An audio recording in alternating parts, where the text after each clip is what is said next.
जैसा कि पिछली कुछ कड़ियों से हम छोटे बच्चे जो उम्र से पहले वक्त से पहले इस दुनिया को छोड़कर चले जाते हैं, उनके केस का ज़िक्र कर रहे हैं। इसी सिलसिले में मैं आज एक टीनेज लड़की जिसने 15 साल की उम्र में ही एक एक्सीडेंट में उसकी मृत्यु हो गई, उसके केस का ज़िक्र करने जा रही हूँ।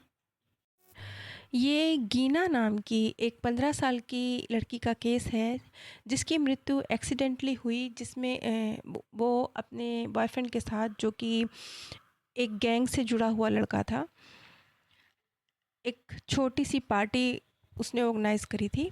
उसी पार्टी में उस लड़के के अपोजिट गैंग के लोगों के द्वारा शायद उस लड़के को मारने के लिए गोलियां चलाई गई, जो गीना को जाकर लगी। और 15 साल की छोटी सी उम्र में अपने 15वें बर्थडे पर ही गीना की मृत्यु हो गई। जेम्स प्रांग कहते हैं कि जब वो गीना गीना जो उन्हें उनकी मृत्यु का दृश्य दिखा रही थी, जब वो देख रहे थे तो वो बहुत ज़्यादा नेगेटिव एनर्जी महसूस कर रहे थे, क्योंकि गीना एक पार्टी में थी जहाँ पर बहुत ज़्यादा शराब और नॉनवेज इस तरह की चीज़ों का सेवन चल रहा था। और क्योंकि उसका बॉयफ्रेंड एक गुंडा किस्म का व्यक्ति था, तो उसी तरह के ग्रुप के लोग वहाँ पर मौजूद थे। ज़्यादातर बच्चे इसी तरह के थे वहाँ पर। जेम्स प्रांग कहते हैं कि गीना एक गलत क्राउड के बीच में थी, गलत लोगों की संगत में थी, जहाँ पर नफ़रत और गुस्सा, ये एक फीलिंग से भरे हुए लोग थे।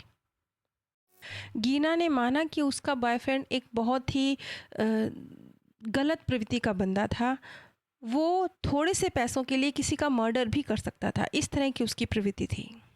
फियर और गुस्सा, ये बहुत नेगेटिव फीलिंग्स हैं। गीना के मामले में यही हुआ, क्योंकि वो जिस तरह की फीलिंग्स में थी, उसने उसी तरह के लोगों को अट्रैक्ट किया। वो खुद भी एक फियर में रहने वाली या क्रोधी किस्म की लड़की थी, और यही चीज़ उसे अपने बॉयफ्रेंड से भी मिली, क्योंकि इसी तरह के लोग उसने अपने आसपास एकत्र कर लिए थे, जो नफ़रत और गुस्से को अपने साथ रखते थे। गीना की मम्मी के चेहरे पर उदासी थी। उन्होंने कहा कि वो तो एक छोटी सी बच्ची थी, हम तो उसे रोज़ हर संडे को चर्च लेकर जाया करते थे। इसके बाद गीना ने एक बहुत खूबसूरत बात कही। उसने कहा कि जैसे क्रिश्चियंस में एक प्रक्रिया होती है जिसे बैप्टाइज्ड ऐसा कहा जाता है, एक प्रक्रिया जिसमें हर नेगेटिविटी को दूर किया जाता है। तो गीना ने कहा कि उसने एक बार फिर से सोल वर्ल्ड में बैप्टाइज्ड इस प्रक्रिया को महसूस किया है, लेकिन उस तरीके से नहीं जैसे अर्थ पर किया जाता है, पानी से नहीं। इस बार वो बैप्टाइज्ड प्रक्रिया से गुजरी, लेकिन लाइट के द्वारा।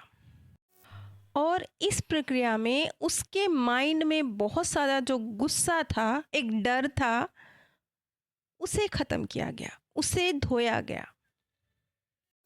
इसके बाद गीना ने एक बात बोली कि वो स्कूल भी जाती है और वो उन बच्चों की मदद करती है जो इस तरह के इमोशन से गुजर रहे हैं या गलत गैंग्स में फंसे हुए हैं। अब जो लोग पहली बार ये वीडियो सुन रहे हैं, उनके मन में सवाल होगा कि ये क्या बात कही गई है, ऐसा थोड़े होता है, वो सोल वर्ल्ड में है और वो स्कूल में जाती है।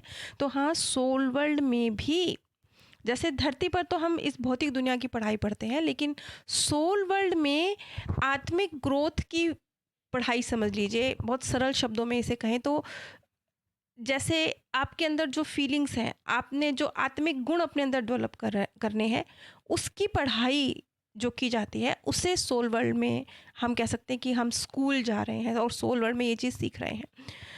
और जो उसके बाद गीना ने कहा कि वो उन बच्चों की मदद करती है जो गलत संगति का शिकार हो गए हैं, गलत गैंग्स के बीच में फंस गए हैं, या जैसे वो थी नेगेटिव इमोशंस का, एंगर का और डर का शिकार थी। तो इस तरह के लोगों की वो मदद करती है, इस तरह की बच्चों की वो मदद करती है। तो यही चीज़ वो सोल वर्ल्ड में सीखती भी होगी। अब ये बात कही नहीं है गीना ने, लेकिन हम इस चीज़ को समझ सकते हैं कि गीना जो चीज़ सोल वर्ल्ड में सीख रही, मतलब जो उसमें कमी थी, इस धरती पर रहते हुए डर था, गुस्सा था, गलत संगति थी, ये सब चीज़ें उसमें उसमें कुछ कमियाँ थी। इन कमियों पर सोल वर्ल्ड में वो काबू पा रही है, बाहर निकल रही है और साथ ही साथ जैसे प्रैक्टिकल एग्ज़ाम होते हैं ना हमारे, एक होता है थ्योरेटिकल आपने कॉपी में लिखा और एक है आप प्रैक्टिकली आपने करके भी तो दिखाना है कि आप ये कर सकते हैं। तो अब वो सोल वर्ल्ड से उस उन तरह के बच्चों की हेल्प कर रही है, उन तरह के बच्चों को गाइड कर रही है, सही पाथ पर ले जाने की कोशिश कर रहे हैं, जो उसी की तरह की फीलिंग से गुज़र रहे हैं, जैसे वो गुज़री थी जब वो इस दुनिया में थी। गीना की जो नेगेटिव थॉट्स हैं, एक हार्मफुल जो उसकी हैबिट्स हैं, जो उसकी लिमिटेड थिंकिंग है, इन सब चीज़ों से वो बाहर निकल रही है सोल वर्ल्ड में। अब ये तो गीना का एक्सपीरियंस था, गीना जो कि एक टीनेजर लड़की थी।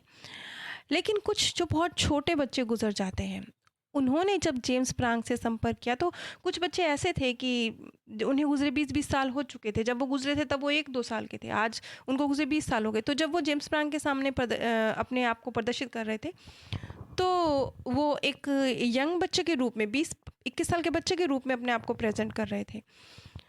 और उन्होंने बहुत कुछ किस तरीके से वो सोल वर्ल्ड में रहते हुए ग्रो कर रहे हैं। एक तो होता है ना कि धरती पर रहते हुए हम शारीरिक रूप से बड़े होते हैं, वहाँ आत्मिक दृष्टि से वो ग्रो कर रहे हैं और ये ग्रोथ उनकी कैसी है, क्या सीख रहे हैं, किस तरीके से वहाँ कार्य कर रहे हैं, इस बारे में भी कुछ आत्माओं ने मैसेज दिए हैं। इनका ज़िक्र मैं अगली कड़ी में करूँगी। अभी पिछले कुछ कड़ियों से हम इस तरह के केस का ज़िक्र कर रहे हैं जिसमें बहुत छोटी उम्र के बच्चे या टीनेज बच्चे जो ऐसे में इस दुनिया से चले गए हैं, उनके सोल वर्ल्ड में किस तरह से उन्होंने मैसेज कन्वे किए, क्या क्या बताया है, वो जानकारी दी जा रही है। ये सारी जानकारी जो मैं आप लोगों के सामने प्रस्तुत कर रही हूँ, ये एक महान साइकिक हैं जेम्स प्रांग। इनके विषय में आप गूगल करेंगे तो आप जानकारी प्राप्त कर सकते हैं। अमेरिका में इनके बहुत से शोज़ हो चुके हैं, टीवी पर, इनके रेडियो पर भी बहुत सारे शोज़ इनके प्रसारित हो चुके हैं। ये बाय बर्थ ही इस गुण के साथ पैदा हुए हैं। इन्होंने बहुत सी बुक्स भी लिखी हैं और आज की तारीख में भी जेम्स प्रांग अपने सेशन लेते रहते हैं। नीचे डिस्क्रिप्शन बॉक्स में मैंने आप सभी के साथ अपने सेकंड चैनल का लिंक शेयर किया है। इन दोनों चैनल्स पर ही मृत्यु के बाद की दुनिया के संबंध में जो अलग-अलग माध्यमों से सत्य जानकारी प्राप्त होती है, वो प्रदान की जाती है। जैसा कि पिछली कुछ कड़ियों से हम छोटे बच्चे जो उम्र से पहले, वक्त से पहले इस दुनिया को छोड़कर चले जाते हैं, उनके केस का ज़िक्र कर रहे हैं। इसी सिलसिले में मैं आज एक टीनेज लड़की जिसने 15 साल की उम्र में ही एक एक्सीडेंट में उसकी मृत्यु हो गई, उसके केस का ज़िक्र करने जा रही हूँ। ये गीना नाम की एक 15 साल की लड़की का केस है जिसकी मृत्यु